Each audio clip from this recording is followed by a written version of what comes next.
Suhu udara di kota A turun 2 derajat Celcius setiap 1 jam.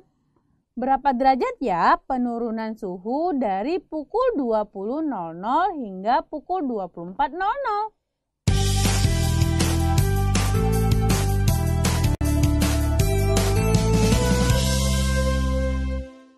Halo adik-adik, bertemu lagi dengan Kak Sri. Di video kali ini kita akan mempelajari tentang perkalian bilangan bulat positif dan bilangan bulat negatif. Nah, kalian pastinya masih ingat ya bahwa perkalian adalah penjumlahan berulang. Jika ada 5 dikali min 3 berarti sama dengan min 3 ditambah min 3 ditambah min 3 ditambah min 3 ditambah min 3 sama dengan min 15. Nah, jika bilangannya lebih besar, kalian bisa menggunakan cara bersusun panjang ataupun bersusun pendek. Oke, di awal video tadi kakak mempunyai sebuah soal yang berhubungan dengan perkalian. Nah, suhu di kota A turun 2 derajat Celcius setiap 1 jam. Berapa derajat suhu turunnya dari pukul 20.00 sampai 24.00? Oke, dari soal diketahui bahwa suhu turun 2 derajat Celcius setiap 1 jam. Nah, karena turun berarti tandanya negatif ya, jadi min 2 derajat Celcius. Kemudian berlangsung dari pukul 20.00 sampai 24.00. Berarti ini berlangsung selama 4 jam. Nah, karena ditanya berapa derajat turunnya dari pukul 20.00 sampai 24.00, jadi sama dengan 4 dikali min 2, sama dengan min 8 derajat Celcius. Bagaimana? Sudah mengerti ya? Sekarang kakak lanjutkan contoh berikutnya ya. Min 60 dikali 400. Hasilnya berapa ya? Pada perkalian dua bilangan ini, kalian bisa menggunakan cara perkalian bersusun pendek. Kita kalikan dulu tanpa tanda negatif.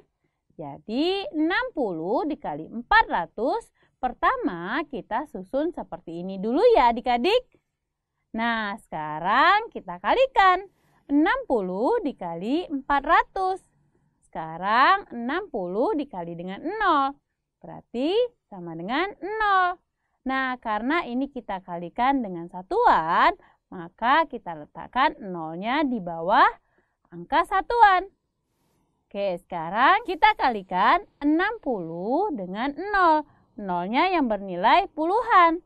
Jadi sama dengan 0. Tetapi kita letakkan di bawah puluhan. Kemudian 60 dikali 4 sama dengan 240. Nah, karena ini nilainya adalah ratusan, maka kita letakkan angka terakhir di bawah bilangan ratusan. Sekarang kita jumlahkan menjadi 24.000. Oke, karena kakak belum menambahkan negatif pada 60, jadi hasil akhirnya harus kita tambahkan negatif ya. Min 60 dikali 400 sama dengan min 24.000. Nah, ini jika kita menyelesaikan dengan cara bersusun pendek. Atau kita bisa juga selesaikan dengan cara yang lain nih adik-adik. Pada perkalian min 60 dikali 400, ini terdapat 3 angka 0 yang bisa kita simpan dulu. Kemudian cukup kita kalikan min 6 dikali 4. Hasilnya adalah min 24. Lalu tadi kita punya 3 angka 0 yang kita simpan. Sekarang kita kembalikan ya. Jadi hasilnya adalah min 24.000. Jadi min 60 dikali 400 sama dengan min 24.000. Nah, bagaimana adik-adik? Sekarang kalian sudah mengerti ya? Oke, di video kali ini kita sudah mempelajari tentang perkalian bilangan bulat negatif dan bilangan bulat positif atau sebaliknya. Dan hasilnya akan selalu negatif. Oke, jika kakak mempunyai sebuah soal nih. 10 dikali min 24 sama dengan min 240. Wah, ternyata mudah sekali ya. Tetap semangat, sampai jumpa.